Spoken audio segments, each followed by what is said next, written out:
Bonjour à vous tous et bienvenue à notre célébration de l'œuvre de Christ. À ce mémorial du grand sacrifice de l'agneau de Dieu qui ôte le péché du monde. J'espère qu'il a ôté votre péché. De celui qui est venu nous offrir le salut de notre âme. Et la Bible nous dit grâce au moyen de rédemption ou de pardon qui est en Jésus-Christ. Et en Jésus-Christ seul, par son œuvre et son sacrifice. Ce matin, j'aimerais qu'on cherche un beau psaume qui présente l'expérience personnelle et l'expérience intime de notre grand Sauveur lorsqu'il était sur la croix du Calvaire. Et comme notre frère Jean-Bernard le dit, je vous invite à tourner dans le psaume 22 ce matin. Le psaume 22, pour apprécier de nouveau l'expérience du Sauveur au Calvaire, ou l'expérience du Sauveur sur la croix pour chacun de nous. Le psaume 22, les 22 premiers versets, on va se concentrer là-dessus ce matin. Psaume 22, verset 1, au chef des chantres, donc pour la chorale dans le temple, sur biche de l'aurore, psaume de David. Mon Dieu, pourquoi m'as-tu abandonné? Et t'éloignes-tu sans me secourir, sans écouter mes plaintes? Mon Dieu, je crie le jour et tu ne réponds pas, la nuit et je n'ai point de repos.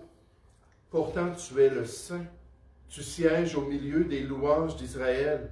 En toi se confiaient nos pères, ils se confiaient et tu les délivrais. Ils criaient à toi, ils étaient sauvés. Ils se confiaient en toi, ils n'étaient point confus. Et moi, comme contraste, je suis un ver et non un homme, l'opprobre des hommes et le méprisé du peuple. Tous ceux qui me voient se moquent de moi. Ils ouvrent la bouche, secouent la tête et juste en passant, David a été poussé par le Saint-Esprit pour décrire une expérience qu'il n'a jamais vécue lui-même. C'était son descendant dans la tribu de Juda un jour qui allait vivre ça, le Seigneur Jésus lui-même, qui allait expérimenter ça. Mais il dit, ils me regardent, ils se moquent de moi, ils ouvrent la bouche, secouent la tête, verset 9. Recommande-toi à l'Éternel. L'Éternel le sauvera, le délivrera, et le délivrera puisqu'il l'aime. Oui, tu m'as fait sortir du sein maternel, et tu m'as mis en sûreté sur les mamelles de ma mère. Dès le sein maternel, j'ai été sous ta garde. Dès le ventre de ma mère, tu as été mon Dieu. Ne t'éloigne pas de moi quand la détresse est proche. Quand personne ne vient à mon secours, on peut s'identifier à lui, n'est-ce pas? De nombreux taureaux sont autour de moi. Des taureaux de Basan m'environnent en décrivant la foule qui est autour de lui. Ils ouvrent contre moi leur gueule, semblable au lion qui déchire et rugit. Verset 15. Je suis comme de l'eau qui s'écoule, et tous mes os se séparent. Mon cœur est comme de la cire, il se fond dans mes entrailles. Ma force se dessèche comme l'argile, et ma langue s'attache à mon palais. Tu me réduis à la poussière de la mort. C'est Jésus qui est en train de décrire son expérience. Car des chiens m'environnent, une bande de scélérats rôde autour de moi. Ils ont percé mes mains et mes pieds. Je pourrais compter tous mes os. Eux, ils observent et ils me regardent. Ils se partagent mes vêtements, ils tirent au sort ma tunique. Et toi, Éternel, ne t'éloigne pas. Toi qui es ma force, viens en hâte à mon secours. Protège mon âme contre le glaive, ma vie contre le pouvoir des chiens. Sauve-moi de la gueule du lion. Délivre-moi des cornes du bœuf. Wow, quel passage touchant, n'est-ce pas? Quel psaume qui est révélateur concernant l'expérience du Seigneur Jésus. J'aimerais qu'on puisse comprendre, alors qu'on considère ce beau psaume ce matin, que Christ, en fait, était prédestiné à mourir au Calvaire. Que Christ était déjà prédestiné par Dieu à mourir au Calvaire. Quand David a été poussé par l'Esprit à parler de Christ, c'était 1000 ans avant la croix du Calvaire.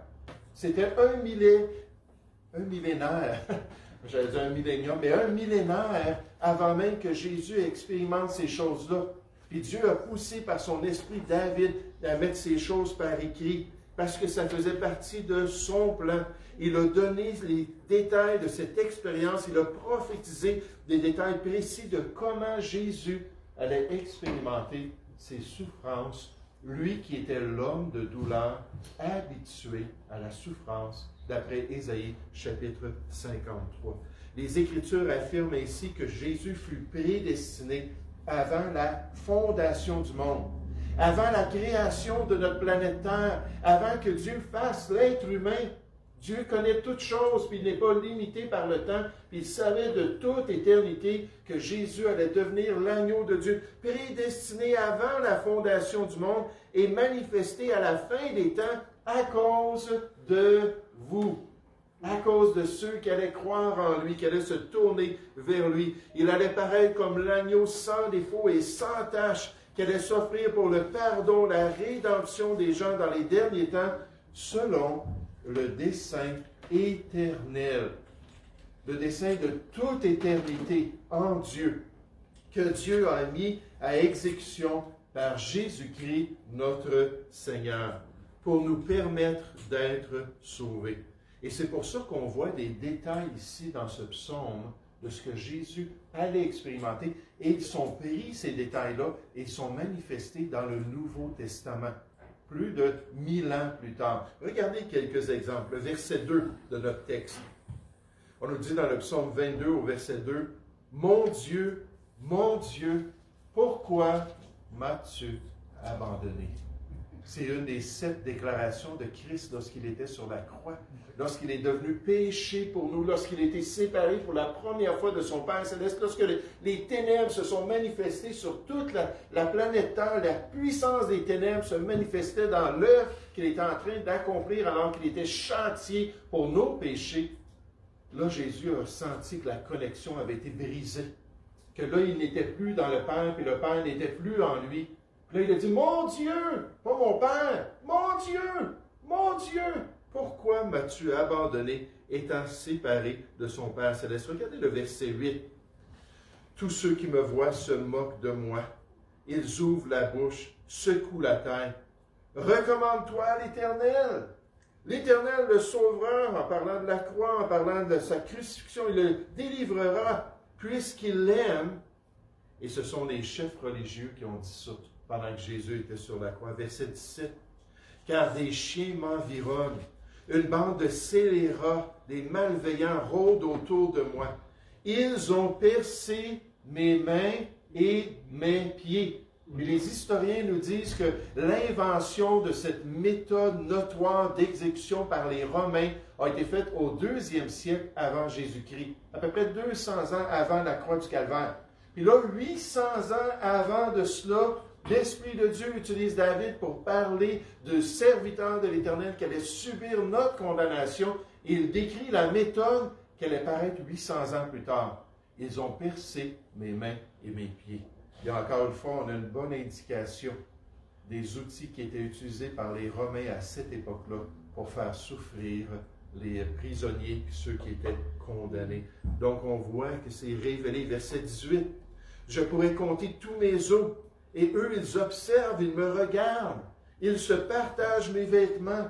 Ils tirent au sort ma tunique. » On se souvient des soldats qui sont venus prendre les vêtements de Jésus, puis ils l'ont dénudé. Puis ensuite, ils ont dit, qu'est-ce qu'on fait avec ces vêtements-là? Ils ont dit, tiens, on va jouer un petit peu à voir qui pourrait gagner ces choses-là. Et encore une fois, David a révélé cela près de 1000 ans avant ces événements-là, pour nous montrer que c'était déjà établi. Dieu savait fort bien, 1000 ans avant la croix, que son Fils bien-aimé allait subir ces choses-là pour nous. Il voulut annoncer d'avance dans ce psaume quelques détails pour préparer les gens en face de ce sacrifice ultime qui allait être accompli par Christ. Et vous vous rappelez, sur la route d'Emmaüs, à peu près quelque temps après la résurrection de Jésus, après qu'il est mort sur la croix, ensuite qu'il a été ressuscité, il est apparu à 2 disciples sur la route d'Emmaüs, puis ils ne l'ont pas reconnu. Puis là, il a commencé à parler avec eux, puis ils ont dit, celui qu'on croyait être le Messie de Dieu a été crucifié, tout ça. Là, Jésus, la Bible nous dit, commençant par Moïse et par tous les prophètes. J'aurais tellement aimé ça être là. J'aurais tellement aimé ça entendre ce discours-là du Seigneur Jésus. Il leur expliqua dans toutes les Écritures ce qui le concernait. Et je peux imaginer qu'il a cité le psaume 22.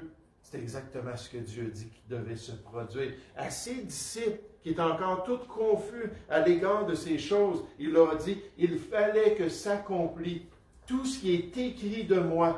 Dans la loi de Moïse, la Torah, la Pentateuque, les 5 premiers livres de la parole de Dieu, dans les prophètes et dans les psaumes, incluant le psaume 22. Il dit, c'est partout.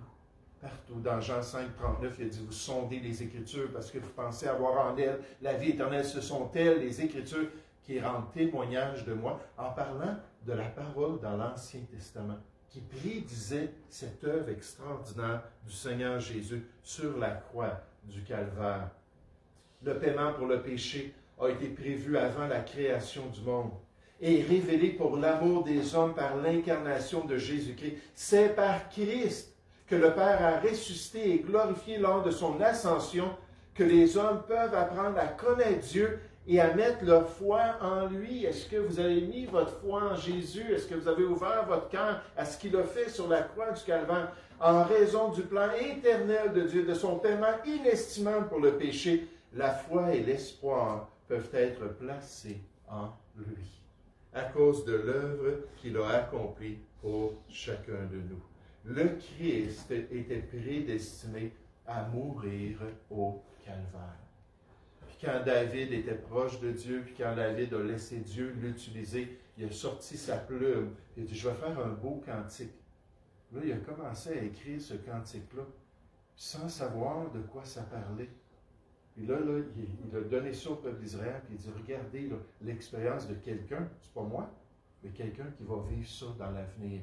Et c'est ce qu'on retrouve dans le psaume 22. Et vous savez, lorsqu'on regarde ce passage-là, qu'on veut disposer nos cœurs, une des réalités en face de Jésus, j'oserais dire le stoïque. Parce que le Seigneur Jésus, dans son ministère, il était très, très stable. Il était très, très conséquent dans ses émotions. Des fois, on le voit dans l'allégresse, des fois, on le voit dans les pleurs, mais pour la plupart, on voit qu'il était en mesure de saisir la grâce de Dieu et avoir une constance. C'est tout un exemple pour nous. D'avoir des chrétiens constants, c'est une des plus belles choses pour l'Église de Jésus-Christ. Des gens qui disent « je fais ce que je dois faire ». Des gens qui disent « je vais obéir à la parole de Dieu ». « Je vais accomplir le plan de Dieu dans ma vie ». Là, on voit des chrétiens comme ça qui progressent dans la sanctification, comme Evelyne nous le dit, cette œuvre de transformation, mais qui sont déterminés. Le verset du mois passé, Ésaïe 26, versets 3 et 4, ça dit « À celui qui est ferme dans ses sentiments, tu assures la paix, parce qu'il se confie en toi. » Incapable d'être stable et ferme. Mais j'aimerais vous dire, quand il était sur la croix, c'était l'apogée, c'était le paroxysme, c'était le max dans son expérience. Et là, on voit qu'il était vraiment éprouvé dans son âme. On voit qu'il était troublé alors qu'il vivait la croix du Calvaire, qu'il était vraiment poussé dans son cœur, dans son intimité personnelle. La coupe amère était difficile à avaler. Elle était extrêmement pénible pour lui alors qu'il souffrait pour nos péchés sur la croix du Calvaire. L'Épître aux Hébreux révèle concernant Jésus que sur la croix, il fut élevé à la perfection par les souffrances qu'il a souffertes, par les choses qu'il a vécues. Il fut élevé à la perfection. Il n'y avait pas quelque chose de pire qui pouvait être ajouté dans ce qu'il a vécu sur la croix du Calvaire pour accomplir le salut de l'homme. Et dans toute cette pression, cette difficulté-là, le psaume 22 révèle comment est-ce qu'il voyait les choses, nous met la possibilité de voir à travers ses yeux, puis d'expérimenter à travers son corps, puis de souffrir à travers ces souffrances qu'il a vécues sur la croix du Calvaire. Puis Dieu lui a permis de tout souffrir. Dieu lui a permis de tout expérimenter, le jugement de Dieu, de vivre pleinement la colère du Seigneur contre le péché, alors qu'il est devenu lui-même péché, d'être entièrement séparé de son Père céleste et abandonné de tous, alors qu'il était seul en face de notre condamnation sur la croix du Calvaire, pour pouvoir accomplir notre salut et accomplir le plan de Dieu. Un pasteur nous dit, personne d'autre n'est jamais mort de la même façon que Jésus. Il a été fait péché pour nous. Des hommes sont morts à cause de leurs propres péchés nécessairement, mais seul Jésus est mort pour les péchés du monde entier. Il a connu la souffrance ultime et par conséquent, il est capable de compatir avec son peuple lorsque celui-ci va souffrir dans sa marche avec Dieu. Regardez dans le psaume 22 le témoignage de cette souffrance intérieure de Christ. Encore au verset 1, le psaume 22 au verset 1, au chef des chants sur biche de l'aurore, psaume de David. Mon Dieu, pourquoi m'as-tu abandonné? Je me sens tellement seul ici sur la croix. Je me sens tellement vulnérable. J'ai plus ta grâce sur moi. J'ai plus la communion avec toi. Je suis totalement seul en face de la condamnation du péché. Et pourquoi t'éloignes-tu sans me secourir, sans écouter mes plaintes? Mon Dieu, je crie le jour et tu ne réponds pas. La nuit et je n'ai point de repos. Puis là, on peut voir peut-être une partie de l'expérience de David qui vient se mêler avec cette prophétie. Pourtant, tu es le Saint. Tu sièges au milieu des louanges d'Israël. En toi se confiaient nos pères, ils se confiaient et tu les délivrais. On voit le témoignage des victoires du peuple dans l'Ancien Testament. Ils criaient à toi, ils étaient sauvés ou délivrés. Ils se confiaient en toi, ils n'étaient point confus. Et pourtant, Jésus se sentait très confus, alors qu'il n'était plus en communion avec celui qui le soutenait dans son œuvre. Et moi, je suis un ver, verset 7, et non un homme. L'opprobre, la honte des hommes, le méprisé du peuple.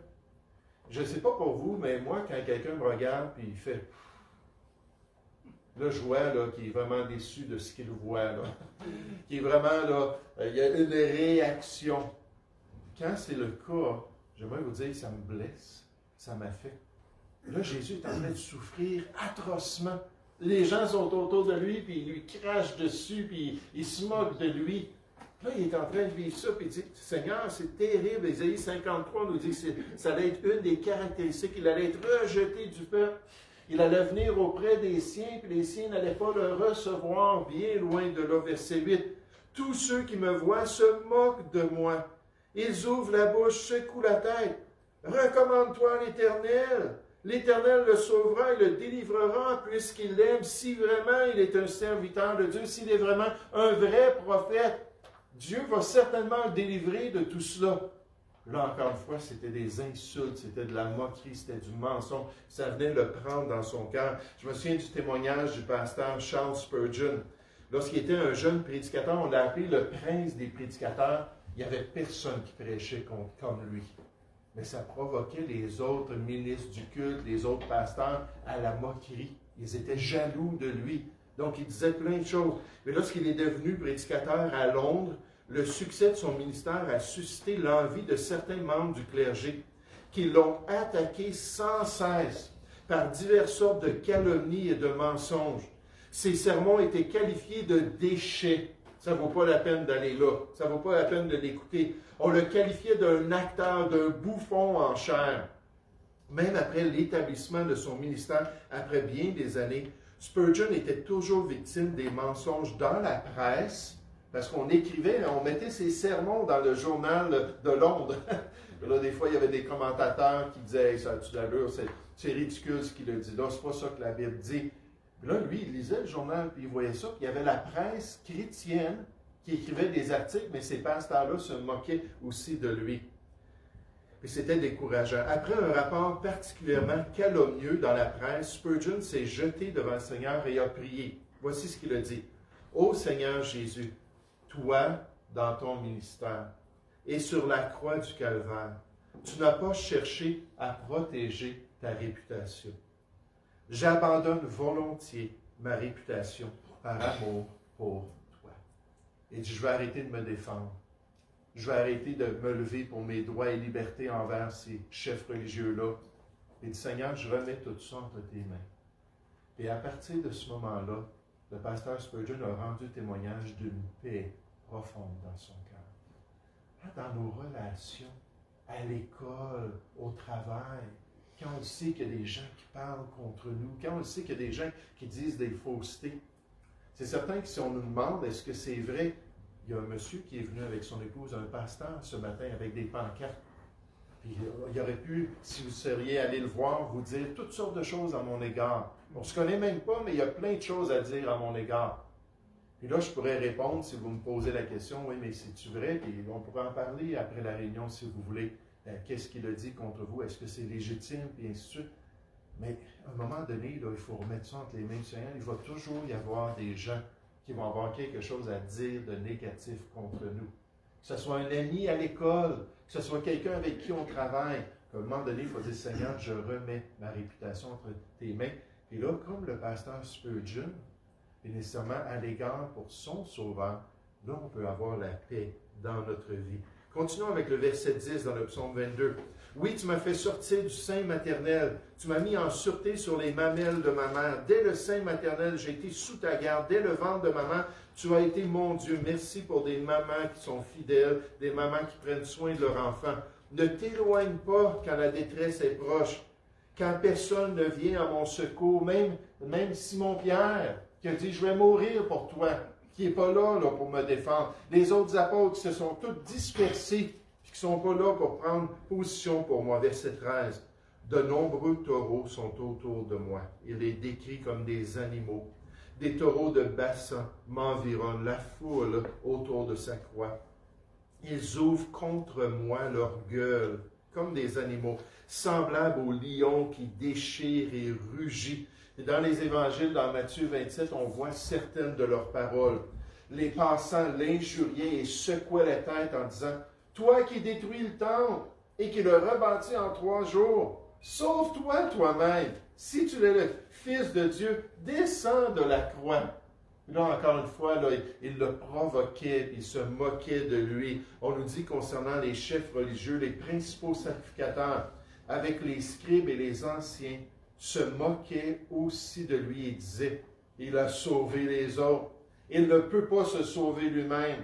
S'il est roi d'Israël, qu'il descende de la croix et nous croirons en lui. » Puis là, pendant ces 6 heures-là sur la croix, il était entouré de moqueries, il était entouré de ces paroles-là. Ça venait travailler dans son cœur. Verset 15, dans le texte, dans le psaume 22, « Je suis comme de l'eau qui s'écoule, et tous mes os se séparent. » Son corps a été mutilé par les Romains. « Mon cœur est comme de la cire, il se fond dans mes entrailles. Ma force se dessèche comme l'argile.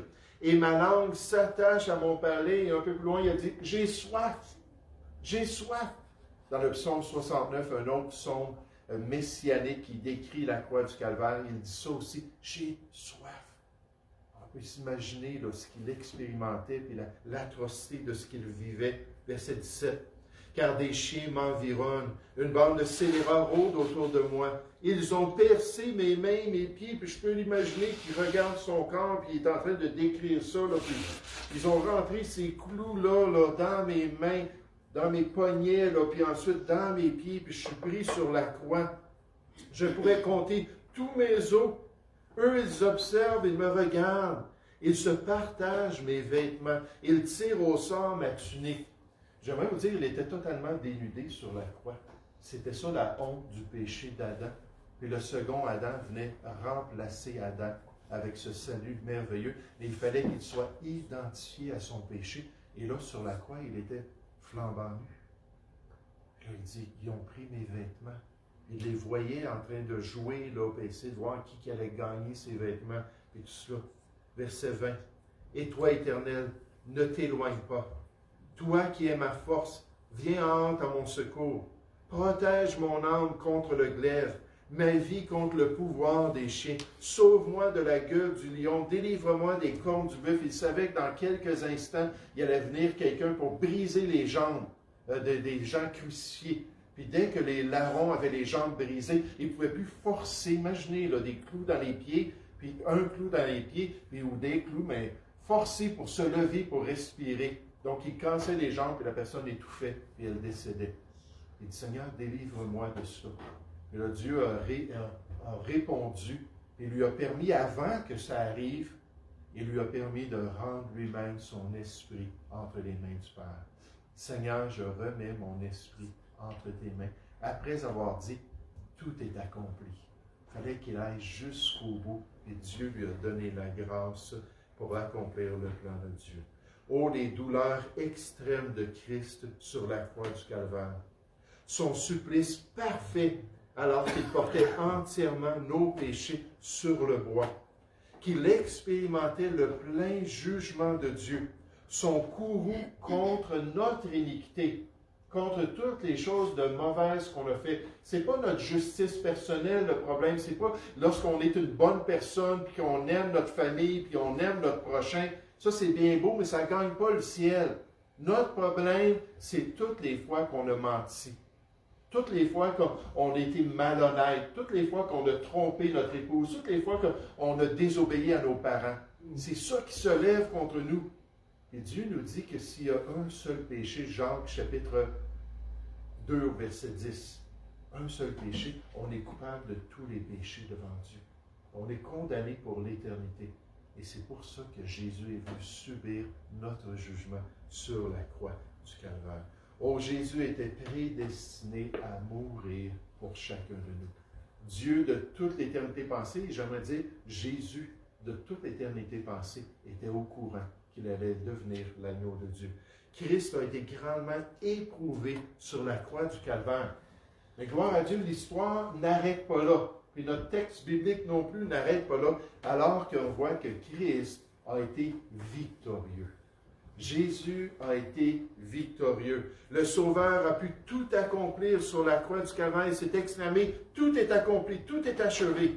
Il a pu proclamer l'achèvement de l'œuvre du salut de Dieu. Il a pu remettre son esprit entre les mains du Père avec la joie et la satisfaction que tout était enfin payé pour le pardon de nos péchés. Et c'est ça qui est tellement triste quand les gens ne se tournent pas vers Jésus, quand les gens ne lui permettent pas de les sauver. C'est que Jésus a tout fait, il nous le donne comme un cadeau gratuit, puis on n'en fait aucun cas. Ah, j'ai une longue vie devant moi, je vais vivre ma vie peut-être sur mon lit de mort. Peut-être que je déciderai là, de croire en Jésus-Christ. Quand la Bible nous dit, non, c'est aujourd'hui le jour du salut. C'est aujourd'hui que Jésus nous appelle à nous tourner vers lui, à ouvrir notre cœur, à lui permettre de prendre nos péchés et de nous donner la paix avec Dieu. La dette est payée dans sa totalité.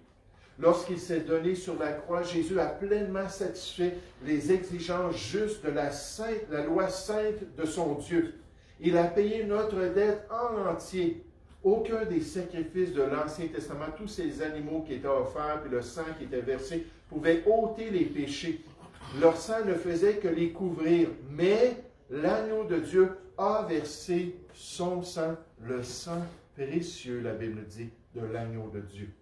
Et ce sang peut ôter les péchés du monde entier dans le potentiel de ce que Dieu veut accomplir dans notre vie. Et c'est pourquoi on voit le psalmiste se réjouir. Regardez à partir du verset 23, rapidement. Le verset 23, « Je publierai ton nom parmi mes frères. Je te célébrerai au milieu de l'assemblée. » Après avoir vécu ces choses terribles, maintenant, tout le ton du psaume change. « Vous qui craignez l'Éternel, louez-le. Vous tous, postérité de Jacob, glorifiez-le. Tremblez devant lui, vous tous, postérité d'Israël. Car il n'a ni mépris ni dédain pour les peines du misérable. Et ne lui cache point sa face, mais il écoute quand il crie à lui. Tu seras dans la grande assemblée l'objet de mes louanges. J'accomplirai mes vœux en présence de ceux qui te craignent. Les malheureux mangeront et se rassasieront. Ceux qui cherchent l'Éternel le célébreront. Que votre cœur vive à toujours. Toutes les extrémités de la terre penseront à l'Éternel et se tourneront vers lui. Ça va s'étendre, ce salut-là, à travers les nations. Toutes les familles des nations se prosterneront devant ta face, car à l'Éternel appartient le règne. Il domine sur les nations. Tous les puissants de la terre mangeront et se prosterneront aussi. Devant lui s'inclineront tous ceux qui descendent dans la poussière, ceux qui ne peuvent conserver leur vie. La postérité le servira. On parlera du Seigneur à la génération future. Quand elle viendra, elle annoncera sa justice, la justice de son salut. Elle annoncera son œuvre au peuple nouveau-né, à ceux qui expérimenteront la nouvelle vie en Jésus-Christ. Quelle grâce merveilleuse. C'était à la croix, Jésus est mort pour moi. C'était à la croix, Jésus m'a libéré. J'espère que vous pouvez dire Amen dans votre cœur. C'était à la croix, oh quelle victoire! À la croix du Calvaire. Aujourd'hui, je me tiens debout dans la grâce de Dieu. C'est à la croix que mes péchés ont été effacés. Le péché et la mort n'ont aucune prise sur moi à cause de la croix du Calvaire. Est-ce que c'est notre témoignage ce matin? Est-ce qu'on peut dire merci Jésus pour ton corps qui a été brisé pour moi? Merci Jésus pour le sang qui a été versé pour moi. Merci que tu es venu changer mon cœur, que tu m'as donné cette paix-là extraordinaire avec Dieu et que tu m'as permis maintenant de te connaître. Et si c'est le cas, on peut participer. Vous n'avez pas besoin d'être membre de l'Assemblée ici pour participer au repas du Seigneur. Si vous êtes sauvés, si vous savez que Jésus est rentré dans votre cœur, à ce moment-là, vous pouvez juste l'inviter, alors qu'on prend ces éléments-là, à continuer à travailler dans votre vie, à vous permettre de le glorifier de plus en plus. Et si en tant que chrétien, vous avez des choses à régler avec le Seigneur, avant de prendre le repas du Seigneur, il faut s'examiner nous-mêmes, on va le faire dans un instant. Et là, on peut juste dire, Seigneur, viens, puis lave mes pieds, et permets-moi d'être entièrement propre devant toi. Et là, on va pouvoir tous célébrer ça ensemble. Il ne demande pas la perfection parce que je serai le premier à ne pas le prendre. Il ne demande pas de toujours là, être intègre dans nos voies parce que probablement aucun de nous pourrions le prendre. Mais il nous dit non aujourd'hui et encore une fois, prenons ce temps de pouvoir juste se purifier et de pouvoir glorifier le Seigneur. Oh, Jésus était prédestiné dans ce dessein éternel de Dieu pour le salut des hommes. Jésus a expérimenté cela sur la croix avec toute l'intensité du courroux du jugement de Dieu. Et Jésus a été victorieux. Il a dit, tout est accompli, c'est fait, la transaction est payée. Maintenant, c'est un cadeau que je vous offre à tous ceux qui veulent bien le recevoir, pour pouvoir expérimenter la nouvelle vie qui se trouve en Jésus. Nous allons prier ensemble. Oui, Père Céleste, merci, Père, pour ce privilège de pouvoir nous approcher de toi encore. Merci pour ce beau psaume que tu as inspiré par ton esprit. Et merci pour ce sacrifice merveilleux. Oh, lave nos pieds à chacun de nous, Seigneur, pour que nous soyons entièrement propres devant toi. Père, permets-nous de vraiment le faire avec joie et avec une bonne conscience. Et je te prie que le Seigneur Jésus puisse être de plus en plus sanctifié, mis dans une place spéciale dans notre cœur, parce qu'il a tout subi cela par amour pour nous. Seigneur, bénis notre semaine, guide-nous chacun de nous, aide-nous à prier les uns pour les autres, et à toujours s'encourager à l'amour et aux bonnes œuvres. Nous te prions au nom du Seigneur Jésus.